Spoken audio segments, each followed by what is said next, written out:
Assalamualaikum warahmatullahi wabarakatuh. Di sini saya akan mempresentasikan tentang model belajar problem based learning.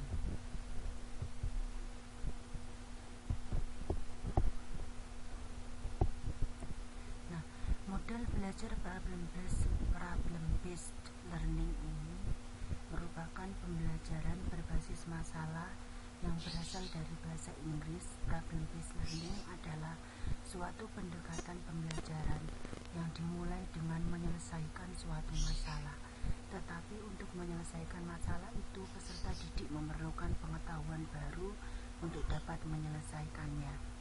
Pendekatan pembelajaran berbasis masalah atau PBL adalah konsep pembelajaran yang membantu guru menciptakan lingkungan pembelajaran yang dimulai dengan masalah yang penting dan relevan atau bersangkut paut bagi peserta didik dan memungkinkan peserta didik memperoleh pengalaman belajar yang lebih realistik atau nyata. Dalam hal ini, peserta didik lebih diajak untuk membentuk suatu pengetahuan dengan sedikit bimbingan atau arahan guru, sementara pada pembelajaran tradisional peserta didik lebih diperlakukan sebagai penerima pengetahuan yang diberikan secara terstruktur oleh seorang guru. Pembelajaran berbasis masalah atau problem based learning atau PBL merupakan salah satu model pembelajaran inovatif yang dapat memberikan kondisi belajar aktif kepada peserta didik. PBL adalah suatu model pembelajaran yang melibatkan peserta didik untuk memecahkan suatu masalah melalui tahap-tahap metode ilmiah, sehingga peserta didik dapat mempelajari pengetahuan yang berhubungan dengan masalah tersebut dan sekaligus memiliki keterampilan untuk memecahkan masalah. Untuk mencapai hasil pembelajaran secara optimal, pembelajaran dengan pendekatan pembelajaran berbasis masalah perlu dirancang dengan baik, mulai dari penyiapan masalah yang sesuai dengan kurikulum yang akan dikembangkan di kelas, memunculkan masalah dari peserta didik, peralatan yang mungkin diperlukan, dan penilaian yang digunakan. Pengajar yang menerapkan pendekatan ini harus mengembangkan diri melalui pengalaman mengelola di kelasnya, melalui pendidikan pelatihan atau pendidikan formal yang berkelanjutan. Oleh karena itu, pengajaran berdasarkan masalah merupakan pendekatan yang efektif untuk pengajaran proses berpikir tingkat tinggi. Pembelajaran ini membantu peserta didik untuk memproses informasi yang sudah jadi dalam benaknya dan menyusun pengetahuan mereka sendiri tentang dunia sosial dan sekitarnya. Pembelajaran ini cocok untuk mengembangkan pengetahuan dasar maupun kompleks. Alasan pembelajaran berdasarkan masalah atau problem based learning digunakan dalam proses pembelajaran. Alasannya yaitu: yang pertama, seorang lulusan tidak dapat menanggulangi masalah yang dihadapinya hanya dengan menggunakan satu disiplin ilmu. Ia harus mampu menggunakan dan memadukan ilmu-ilmu pengetahuan yang telah dipunyai atau mencari ilmu pengetahuan yang dibutuhkannya dalam rangka menanggulangi masalahnya. Melalui pembelajaran berdasarkan masalah yang diawali dengan pemberian masalah pemicu kepada siswa, dapat menerapkan suatu model pembelajaran secara spiral atau spiral learning model dengan memilih konsep dan prinsip yang terdapat dalam sejumlah cabang ilmu sesuai kebutuhan masalah. Dengan diberi sejumlah masalah pemicu, diharapkan sebagian besar atau seluruh materi cabang ilmu dicakup. Yang kedua adalah integrasi antara berbagai konsep atau prinsip informasi cabang ilmu dapat terjadi. Yang ketiga, kemampuan siswa untuk secara terus-menerus melakukan updating pengembangan pengetahuannya tercapai. Yang keempat, perilaku sebagai seorang lifelong learner dapat tercapai. Yang kelima, langkah-langkah PBL yang dilaksanakan melalui diskusi kelompok dapat menghasilkan sejumlah keterampilan. Nah, keterampilan itu adalah keterampilan penelusuran kepustakaan, keterampilan membaca, keterampilan atau kebiasaan membuat catatan, kemampuan kerjasama dalam kelompok, keterampilan berkomunikasi, keterbukaan, berpikir analitik, kemandirian dan keaktifan belajar, dan wawasan dan keterpaduan ilmu pengetahuan. Nah, itu adalah alasan kenapa BBL dilakukan dalam proses pembelajaran. Yang selanjutnya adalah ciri-ciri pembelajaran berbasis masalah. Melalui strategi pembelajaran berbasis masalah, peserta didik aktif berpikir, berkomunikasi, mencari dan mengolah data, dan akhirnya menyimpulkannya. Strategi pembelajaran berbasis masalah merupakan rangkaian aktivitas pembelajaran. Artinya, dalam pembelajaran ini tidak mengharapkan peserta didik hanya sekedar mendengarkan, mencatat, kemudian menghafal materi pembelajaran. Yang kedua, aktivitas pembelajaran diarahkan untuk menyelesaikan masalah.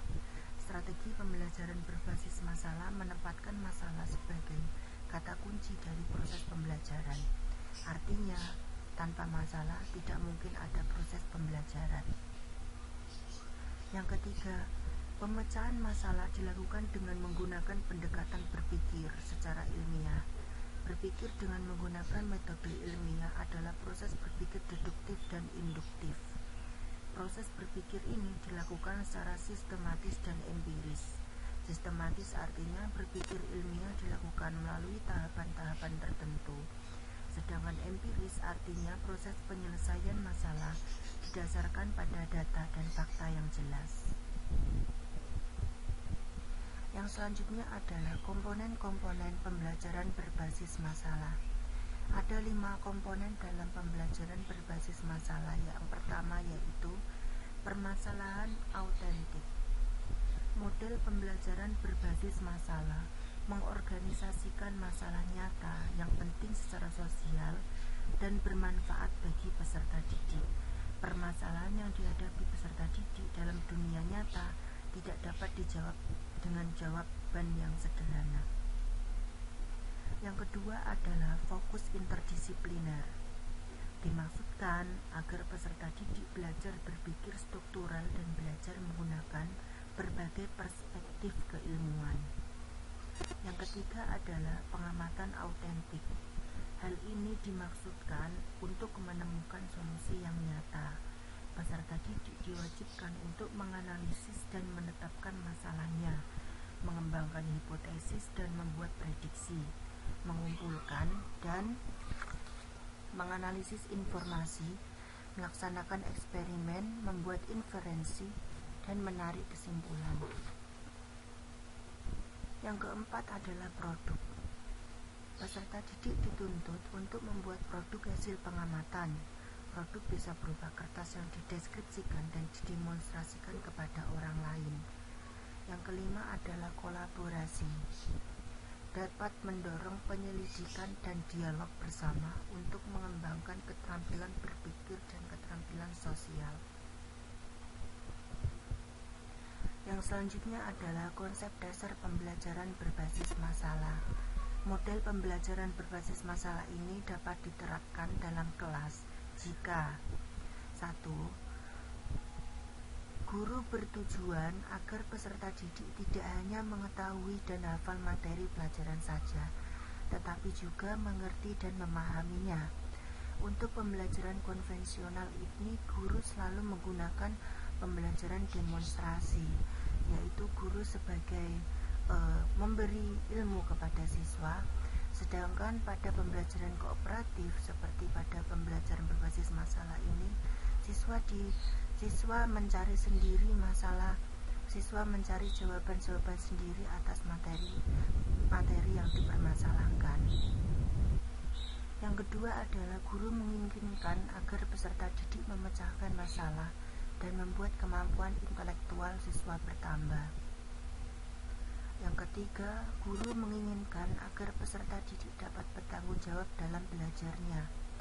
Yang keempat, guru menginginkan agar peserta didik dapat menghubungkan antara teori yang dipelajari di dalam kelas dan kenyataan yang dihadapinya di luar kelas. Yang kelima, guru bermaksud mengembangkan kemampuan peserta didik dalam menganalisis situasi, menerapkan pengetahuan, mengenal antara fakta dan pendapat, serta mengembangkan kemampuan dalam membuat tugas secara objektif. Yang selanjutnya adalah langkah-langkah model pembelajaran berbasis masalah. Menurut John Dewey, langkah-langkah model pembelajaran berbasis masalah ada 6. Yang pertama adalah merumuskan masalah. Pada tahap merumuskan masalah ini, guru membimbing peserta didik untuk menentukan masalah yang akan dipecahkan dalam proses pembelajaran, walaupun sebenarnya guru telah menetapkan masalah tersebut. Yang kedua adalah menganalisis masalah. Langkah peserta didik meninjau masalah secara kritis dari berbagai sudut pandang. Yang ketiga, merumuskan hipotesis. Langkah peserta didik merumuskan berbagai kemungkinan pemecahan sesuai dengan pengetahuan yang dimiliki. Yang keempat adalah mengumpulkan data.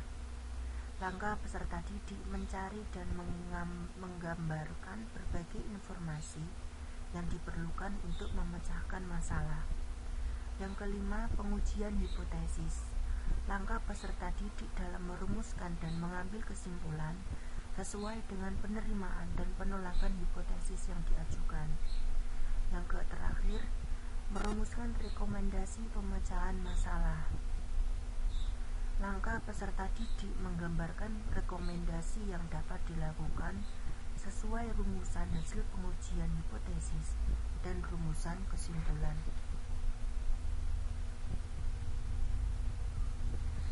Secara umum, langkah-langkah model pembelajaran ini adalah yang pertama, menyadari masalah. Dimulai dengan kesadaran akan masalah yang harus dipecahkan. Kemampuan yang harus dicapai peserta didik adalah peserta didik dapat menentukan atau menangkap kesenjangan yang dirasakan oleh manusia dan lingkungan. Yang kedua, merumuskan masalah. Rumusan masalah berhubungan dengan kejelasan dan kesamaan persepsi tentang masalah dan berkaitan dengan data-data yang harus dikumpulkan. Diharapkan peserta didik dapat menentukan prioritas masalah. Yang ketiga, merumuskan hipotesis. Peserta didik diharapkan dapat menentukan sebab akibat dari masalah yang ingin diselesaikan dan dapat menentukan berbagai kemungkinan penyelesaian masalah. Yang keempat, mengumpulkan data. Peserta didik didorong untuk mengembangkan data yang relevan. Kemampuan yang diharapkan adalah peserta didik dapat mengumpulkan data dan memetakan serta menyajikan dalam berbagai tampilan sehingga sudah dipahami. Yang kelima, menguji hipotesis. Peserta didik diharapkan memilih kecakapan menelaah dan membahas untuk melihat hubungan dengan masalah yang diuji. Yang keenam, menentukan pilihan penyelesaian. Kecakapan memilih alternatif penyelesaian yang memungkinkan dapat dilakukan serta dapat memperhitungkan kemungkinan yang dapat terjadi sehubungan dengan alternatif yang dipilihnya. Sintaks pembelajaran berbasis masalah. Sintaks pembelajaran berbasis masalah ini ada 5, yaitu yang pertama, orientasi masalah atau mengorientasikan siswa pada masalah. Pada tahap ini, kegiatan guru yang pertama yaitu menginformasikan tujuan pembelajaran. Yang kedua, menciptakan lingkungan kelas yang memungkinkan terjadi pertukaran ide yang terbuka. Yang ketiga, mengarahkan pada pertanyaan atau masalah, mendorong siswa mengekspresikan ide-ide secara terbuka. Yang kedua, yaitu mengorganisasikan siswa untuk belajar. Dalam mengorganisasikan siswa untuk belajar ini, kegiatan guru yang pertama adalah membantu siswa menemukan konsep berdasarkan masalah, mendorong keterbukaan, proses-proses demokrasi dan cara belajar siswa aktif, serta menguji pemahaman siswa atas konsep yang ditemukan. Sintaks yang ketiga yaitu memandu menyelidiki secara mandiri atau kelompok.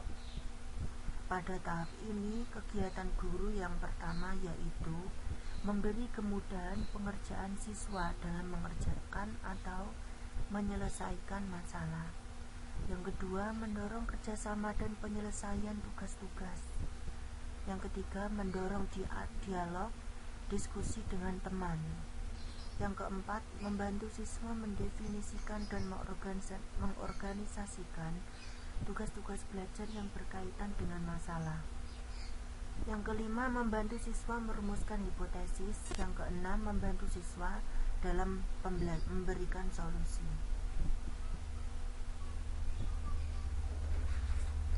Sintaks yang keempat yaitu mengembangkan dan menyajikan hasil kerja. Kegiatan guru yaitu membimbing siswa mengerjakan lembar kegiatan siswa atau LKS, membimbing siswa menyajikan hasil kerja. Dan sintaks yang kelima yaitu menganalisis dan mengevaluasi hasil pemecahan masalah. Dalam sintaks yang terakhir ini, kegiatan guru yaitu membantu siswa mengkaji ulang hasil pemecahan masalah, memotivasi siswa untuk terlibat dalam pemecahan masalah, serta mengevaluasi materi. Dalam pembelajaran berbasis masalah ini, siswa dikelompokkan dalam kelompok yang homogen. Jadi di dalam kelas dapat ditemukan beberapa kelompok-kelompok yang akan mendapatkan materi-materi sesuai dengan tujuan pembelajaran yang diterapkan. Yang selanjutnya adalah sistem penilaian. Sistem penilaian pada problem-based learning atau pembelajaran berbasis masalah ini, penilaiannya dilakukan dengan memadukan 3 aspek pengetahuan, kecakapan, dan sikap. Yang kedua, penilaian pembelajaran dengan PBL dilakukan dengan authentic assessment. Penilaian dapat dilakukan dengan portofolio yang merupakan kumpulan yang sistematis, pekerjaan-pekerjaan peserta didik yang dianalisis untuk melihat kemajuan belajar dalam kurun waktu tertentu dalam kerangka pencapaian tujuan pembelajaran. Penilaian dalam pendekatan PBL dilakukan dengan cara evaluasi diri atau self-assessment dan peer assessment.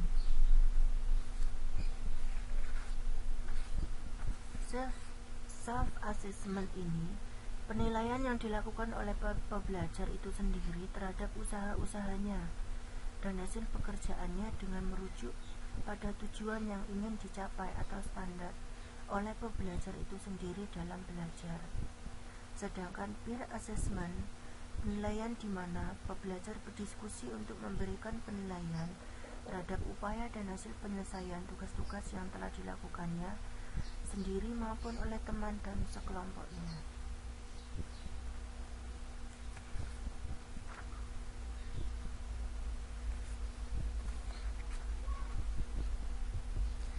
Keunggulan problem-based learning.